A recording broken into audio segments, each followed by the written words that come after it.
Hello everyone, welcome to my channel. आज हम बात करेंगे समाधि पाद की, जो कि योग सूत्र का पहला पाद है। आप इसमें देखेंगे कि 51 सूत्र हैं, जिसमें बताया गया है जीवन के परम लक्ष्य के बारे में। जीवन का परम लक्ष्य होता है समाधि। समाधि के हर एक चीज़ को बताया गया, इसीलिए इसका नाम समाधि पाद पड़ा है। इसके दूसरे सूत्र में बताया गया है कि चित्त की वृत्तियों का निरोध करना ही योग है। यह कहकर योग की परिभाषा भी दी है। और यहाँ पे बताया गया है कि चित्त की वृत्तियाँ कौन कौन सी हैं। तो 5 प्रकार की वृत्तियां बताई गई हैं, जो कि प्रमाण, विपर्य, विकल्प, निद्रा और स्मृति है। फिर है चित्त की भूमियां। तो चित्त की भूमियां 5 बताई गई हैं। ये भी है क्षिप्त, मूढ़, विक्षिप्त, एकाग्र एवं निरुद्र।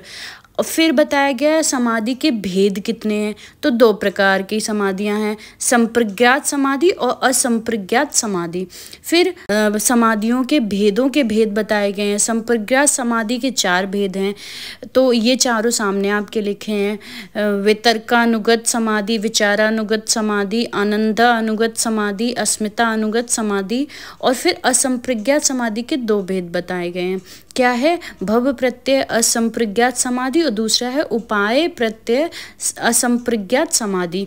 यहाँ तक महर्षि पतंजलि ने समाधि पाद में बताया। अब हम चलते हैं आगे। इसमें बताया गया है थोड़ा सा कि ईश्वर प्रणिधान क्या है, ये सब।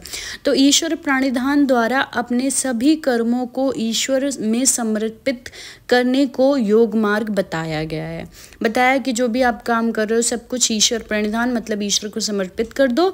जो कर रहा है वो ईश्वर ही कर रहा है, वही योग मार्ग, उसी योग मार्ग पे चलने के लिए कहा गया है। फिर बताया गया योग साधनों में अपने आने वाले 9 अंतराय अर्थात विघ्नों का वर्णन किया। जो हमारे 9 विघ्न होते हैं उनका वर्णन किया गया है कि योग साधना में जब आदमी जाता है तो उसके बहुत सारे रास्ते में विघ्न आते हैं, तो उन 9 विघ्नों का वर्णन इसी अध्याय में किया गया है। साथ ही उनके सहयोगी सहभुवों का भी वर्णन किया गया है। साथ में ही उनका उपायों का भी, मतलब आपको विघ्न आ रहे हैं उनके उपायों का भी वर्णन इसी में किया गया है, इसी अध्याय में।